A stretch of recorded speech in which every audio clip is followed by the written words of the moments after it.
யோபு வாட்டில் பேசாம தானே இருந்தான். யோபு வாட்டில் பேசாம இருந்தான். அவன் உண்டு, அவன் வேலை உண்டு, பலி செலுத்த, ஆராதிக்க, மாசத்துக்கு ஒருக்க ஏப்பா இங்கே வாங்க, இன்னைக்கு மூத்தவன் விடா, அடுத்த மாதம் இளைய வீட்டுக்கு போங்க, அடுத்த மாதம் நடுவில் வீட்டுக்கு போங்க, எங்கே போனாலும் நல்லா ஜாலியாக இருங்க, ஆண்டவருக்கு பலி செலுத்துங்கன்னு சொல்லி அந்த பலி நாள் தவறாம அவனை போல உத்தமனும் சன்மார்க்கனும்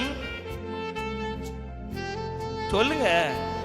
ஆமா, இது டூ வே கம்யூனிகேஷன் தானே, ஒண்ணு கிடையாது. சரி, அவனை போல ஒருத்தனும் இல்லை. அப்போ உத்தம பரிசுத்தமா, மிஞ்சின பரிசுத்தமா.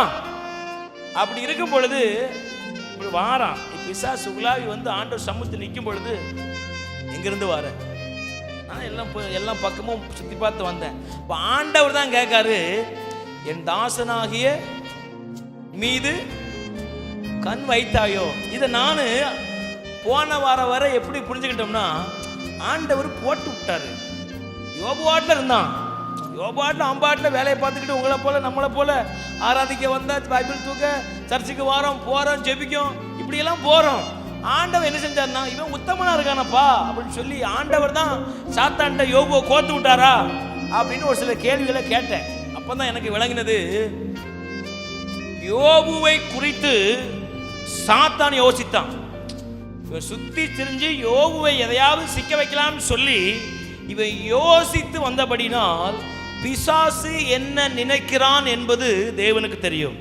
ஆனால் தேவன் என்ன நினைக்கிறார் என்பது பிசாசுக்கு தெரியாது. நாமளும் என்ன நினைக்கிறோம் என்பதும் பிசாசுக்கு தெரியாது. இதுதான் பிசாசை குறித்துதான் ஒரு விளக்கம். பிசாசு அவன் நம்மளை நம்ப வைக்கிறது மாதிரியே நம்ப வைப்பான். ஆனால் அவனுக்கு ஒன்றுமே தெரியாது. அவன் எப்படி தெரியுமா கண்டுகொள்வான்? நம்ம முக பாவனை, நம்ம பேச்சு, உள்ளத்துக்கு ஏதாச்சும் ஒரு ரகசியம் வந்துருச்சு அப்படின்னா முழியும், பிதுங்களும் பார்த்துக்கிட்டு ரைட்டு அவன் பார்த்துக்கிட்டே இருப்பான். இவன் எதுக்கு இப்படி முழிக்கான், டைப் டைப்பை ஏன் மொழியை மாத்தினான்னு சொல்லி நம்ம வாய்க்குள்ள கடந்தது எப்படியா வாய் வழியே வந்துடாதா? தரிசனத்தை பார்த்த யோசேப்பு பேசாம இருந்திருந்தாம்னா ஒன்றும் இல்லை, அவன் அப்படியே பிதுங்கிக்கிட்டு சொல்ல போய்த்தான். ரைட்டு, இவன் சாக்கோட அவனை விழுங்கி கொண்டு போய்விட்டான். நம்ம நினைப்பதும் பிசாசுக்கு தெரியாது, வாயை விட்டு மாட்டிக்கிறதும். சொல்றது புரியுதா?